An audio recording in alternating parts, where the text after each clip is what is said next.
নমস্কার, নিউজ প্রাইমে আপনাদের স্বাগত। আমি সঞ্জয় রয়েছি আপনাদের সাথে। এই মুহূর্তে আমরা রয়েছি কলকাতার আইসিসিএ, যেখানে আজ the greatest show on earth জিএসওই অ্যাওয়ার্ড 2024-এর অর্থাৎ শারদ সম্মান জিএসওই 2024-এর আত্মপ্রকাশ ঘটল। সঙ্গে পেয়ে গেছি ইন্দো বাংলা কাউন্সিল তার সেক্রেটারি জেনারেল মিস্টার সুনীত পালকি। কথা বলে নেবো তার সাথে। সুনীতবাবু, প্রথমত নিউজ প্রাইমে আপনাকে স্বাগত। নমস্কার। জিএসওই 2024, এই জিএসওইটা কি সত্যি greatest show on the earth? এবং জিএসওই এটা মেন বিষয় যে যে দুর্গাপুজোকে আমরা এভাবে ভাবিনি কোনোদিন যে এটা greatest show off the earth. যদি আজকে যেটা জানা গেল যে 133টা দেশে দুর্গাপুজো হয়। সবথেকে ইন্টারেস্টিং যে সিঙ্গাপুরের বয়স 67 বছর আর সিঙ্গাপুরে 65 বছর ধরে দুর্গাপুজো হচ্ছে। আরেকটা বিষয় আমি এখানে যেটা বলতে চাইছিলাম যে বাংলাদেশে 17 কোটি মানুষের মধ্যে হিন্দু হচ্ছে 10%-এর মতো, তো দুর্গাপুজো হয় প্রায় 34,000। এটা কিন্তু আমরা কেউ জানি না। এইভাবে দুর্গাপুজো তো আমি নিউটাউনে থাকি, প্রতিটা কমপ্লেক্সে একটা করে তো হয়, অনেক কমপ্লেক্স দুটো করে হয়। তো দুর্গাপুজো শুধু পুজো না, এটা উৎসব। মানে বলতে পারে বেড়াতে যাওয়ার উৎসব, এটা শপিং ফেস্টিভ্যাল, বেড়াতে যাওয়ার জন্য জিনিসপত্র সব দিক থেকে দুর্গাপুজোর সময় আমি ছোটোবেলা দেখেছি মা বাড়ি পর্দা পাল্টে দেন।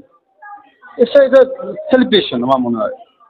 দুর্গাপুজো আপনি যেটা বললেন সত্যি একটা উৎসব, কিন্তু এর সাথে যে একটা অর্থনৈতিক বিষয় জড়িয়ে আছে, যেটা গ্রামের প্রত্যন্ত কুটির শিল্পকেও একটা রিকগনিশন দেয়, একটা প্রাধান্য দেয়, এবং তাদের অনেক শিল্পকর্ম যেমন উঠে আসে, তেমনি তাদের অর্থনৈতিক একটা রোলিংও হয়।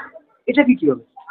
দেখুন, এই দুর্গাপুজো আপনি জানবেন এই যে ঢাকি কিন্তু আজকের দিনে তাদের পুরোটাই প্রফেশন নয়। সেই দুর্গাপুজোর সময় 4 দিনে যেটা রোজগার করে বা কালী পুজোর সময় 2 দিনে, সেটা কিন্তু সারা বছরে অনেকটা অংশ তারা চলে। যা ঠাকুর বানায়, যা প্যান্ডেল বানায়, সবাই কিন্তু এই 2-3 মাসের ইনকামটা সারা বছর চলে। এই একটা অনেক সুদূর প্রসারী একটা এফেক্ট কিন্তু গ্রামীণ অর্থনীতি পর্যন্ত আছে। আর এই যে বোধিসত্ত্ব ব্যানার্জি এবং ডক্টর অর্ণব বসু, এনাদের এই যে উদ্যোগ, অর্থাৎ জিএসওই যে উদ্যোগ নিয়েছে যে বিদেশিদের এখানে এনে এই সংস্কৃতির সাথে, এই উৎসবের সাথে পরিচয় করানো, অর্থাৎ জাতীয় উৎসবকে আন্তর্জাতিকতা পর্যায়ে নিয়ে যাওয়ার যে উদ্যোগ, এটা কি হবে? দেখুন, বোধিসত্ত্বকে আমি চিনি 2 বছর ধরে, বুঝলেন? প্রচণ্ড একটা এনার্জেটিক মানুষ। ও যখন প্রথম আমাকে বলে তখন আমার সাথে দেখা হয় প্রথম হচ্ছে ভিয়েতনামে। আমরা একটা প্রোগ্রামে একসাথে গেছিলাম। তো যখন বলে তখন আমার ভেবেছি সত্যি আমরা যদি স্পেনে টমেটো ফেস্টিভ্যাল দেখতে যেতে পারি, যদি বুল ফাইট দেখার জন্য যেতে পারি, যদি আমরা গোয়া যেতে পারি, তাহলে কেন বিদেশের লোক কলকাতা দুর্গাপুজো আসতে পারে না? আসতে পারছে না কারণ আমরা একটা মার্কেট করতে পারি না। যে কোনো জিনিসকে খুব সুন্দর প্যাকেজিং করে একটা প্রেস করে লোকের কাছে লোকে আসবে। যদি বিদেশিরা সারা বছর কলকাতা আসতে পারেন, তাহলে আলাদা করে দুর্গাপুজোর সময় দুর্গাপুজোর উৎসব দেখার জন্য কেন আসবে না? এটা গ্রেট ইনিশিয়েটিভ। আমার মনে হয় একটু ভালো প্রচার পেলে, একটু ভালোভাবে আমরা যদি অর্গানাইজ করতে পাওয়া যায়, লোকে অবশ্যই আসবে।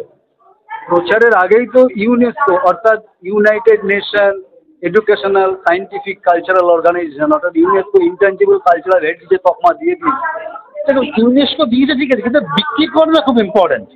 তা আমাদের এখানে অনেক কিছু হেরিটেজ আছে, কিন্তু আমাকে বিক্রি করতে পেরেছি সেটা খুব ইম্পর্টেন্ট। কিন্তু কলকাতায় প্রচুর জমিদার বাড়ি ছিল, ধরুন হোয়াইট মার্বেল প্যালেস, শোভাবাজার আছে, প্রচুর জমিদার বাড়ি আছে, তো আমাকে বিক্রি করতে পেরেছি। আপনি যদি আজকের দিনে ধরুন আপনি ত্রিপুরাতে যান, ত্রিপুরা রাজবাড়ি দেখুন কী সুন্দর একটা মিউজিয়াম বানিয়ে এটা বিক্রি করেছে। তা আমরা কিন্তু শোভাবাজার রাজবাড়ি বিক্রি করতে পারছি না। তো এইটা কিন্তু খুব ইম্পর্টেন্ট। আপনাকে কিন্তু থাকার থেকেও বেশি ইম্পর্টেন্ট হলো সেটাকে আপনি কীভাবে লোকের কাছে বিক্রি করছেন, সেটা খুব ইম্পর্টেন্ট বলে আমার কাছে মনে হয়। অর্থাৎ যেমনটা সুনীতবাবু জানাচ্ছেন যে বিপণন, সেটা হচ্ছে একটা আর্ট, এবং এই বিপণনের কাজটা খুব সুচারুভাবে শুরু করেছেন জিএসওই।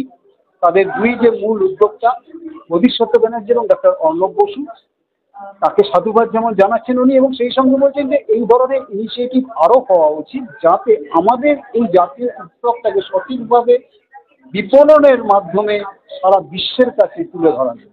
বিপণনটা খুব ভালো শব্দ। বিক্রিটা অনেক কমার্শিয়ালাইজ মনে হয়, বিপণনটা রাইট ওয়ার্ড আছে।